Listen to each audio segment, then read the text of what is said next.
Querido, que a graça e a paz do nosso Senhor Jesus esteja com você no dia de hoje.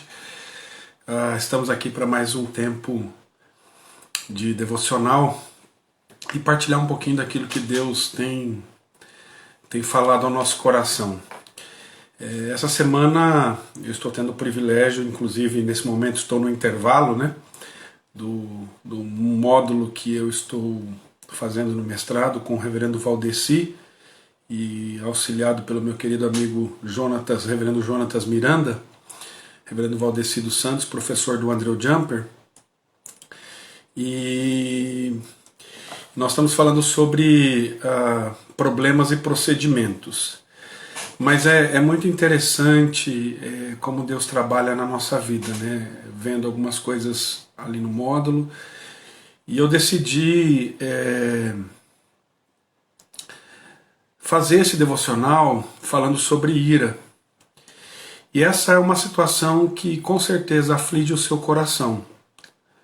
Mas muito mais do que afligir o seu coração e trazer uma resposta bíblica para você, através desses devocionais, essa resposta bíblica ela é para mim.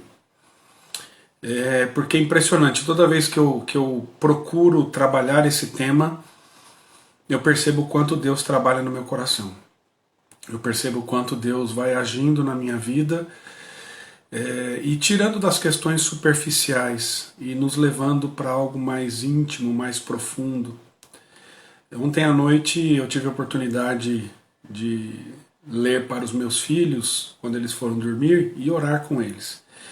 E é muito bonitinho, assim, muito lindo, ver a postura deles.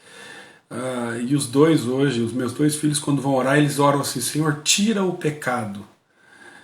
E eu estava conversando com eles, discipulando, ensinando eles, mostrando que infelizmente, no mundo que nós vivemos, no mundo marcado pelo pecado, esse pecado só será extirpado totalmente no dia do Senhor.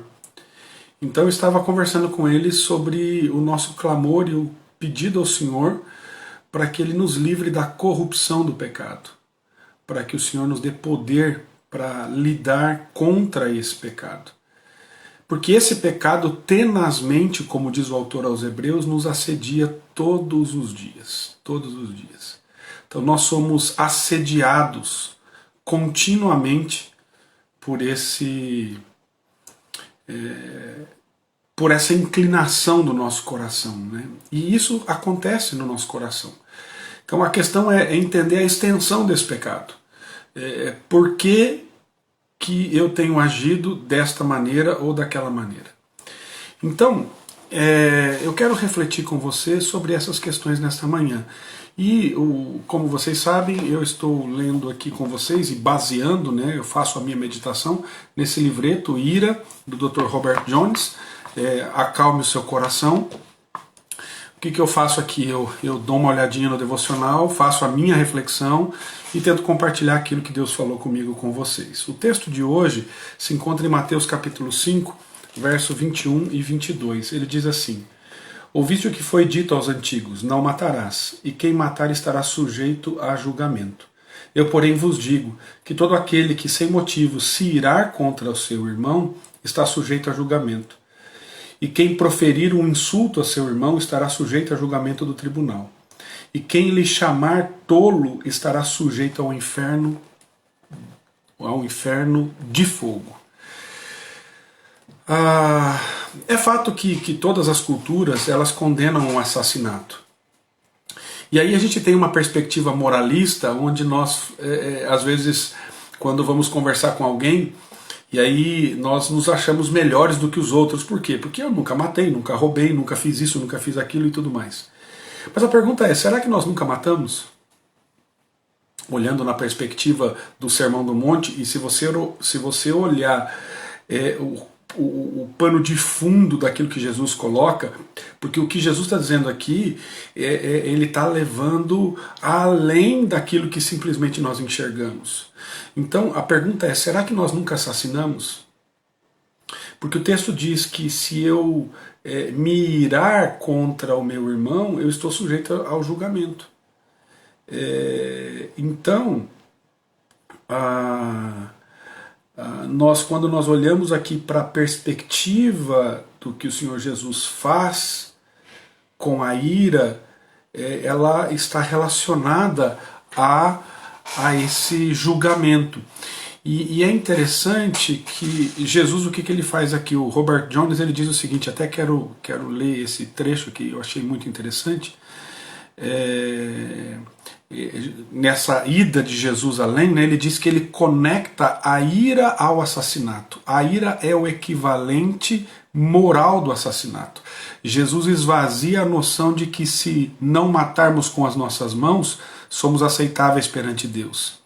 Ter corações irados ou falar palavras iradas, ambos incorrem no julgamento de Deus, mesmo se nunca batermos ou ferirmos alguém.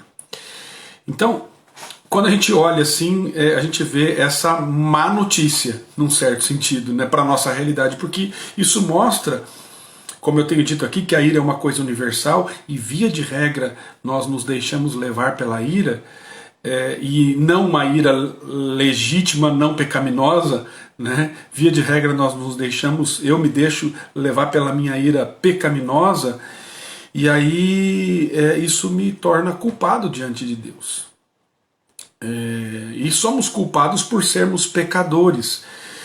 Então, o fato é esse, nós temos que compreender essa realidade, entender quem nós somos. Eu li um texto ontem do pastor Paul Tripp, é um texto que fala sobre a ideia no processo, né, que contribui para o conselheiro bíblico, e ele traz uma questão bem interessante sobre como nós devemos trabalhar nessa perspectiva da nossa vida. Ele diz assim que nós temos que ter a noção de nós mesmos, a noção de Deus, de quem é Deus, e a noção do processo que Deus faz conosco.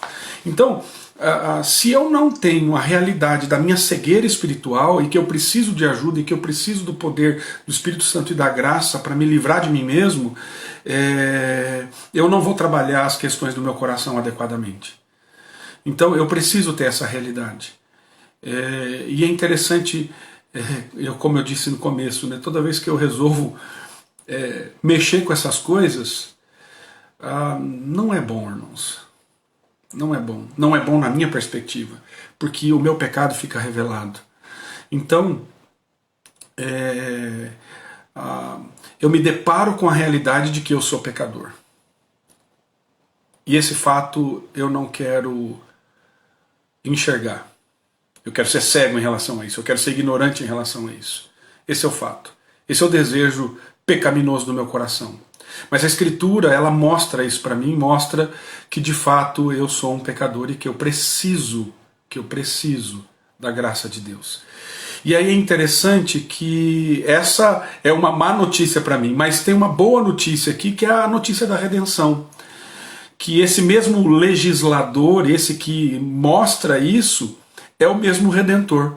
É aquele que vai, independente da profundidade do meu pecado, o meu Redentor ele é grande o suficiente para me ajudar a vencer esse pecado, para vencer a minha ira biblicamente.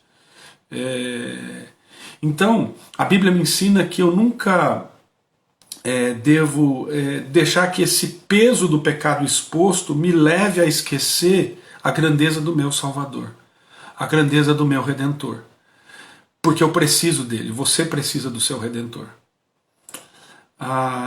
E aí o que nós temos que fazer, irmãos?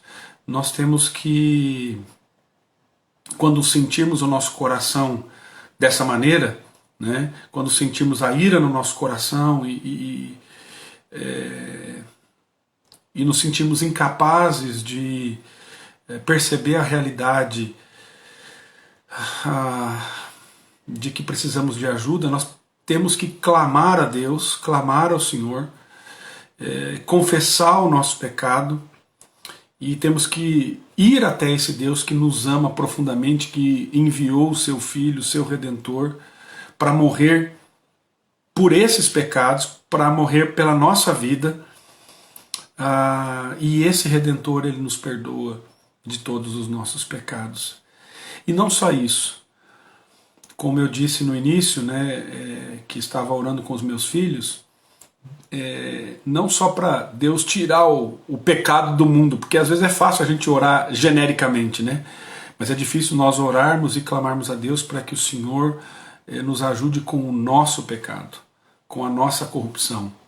Mas indo para esse Redentor, ele não só me livra da culpa do pecado, mas ele me livra do quê? Ele me livra de fato da corrupção desse pecado por meio da graça, onde ele nos dá poder. Eu falava para os meninos, vocês gostam dos super-heróis? Eles têm poder, e Deus nos dá poder para vencer o pecado.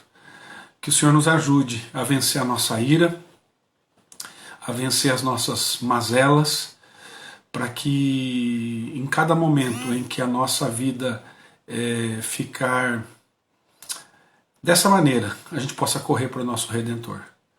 Que Deus abençoe você, querido. Um grande abraço e até o nosso próximo encontro aqui.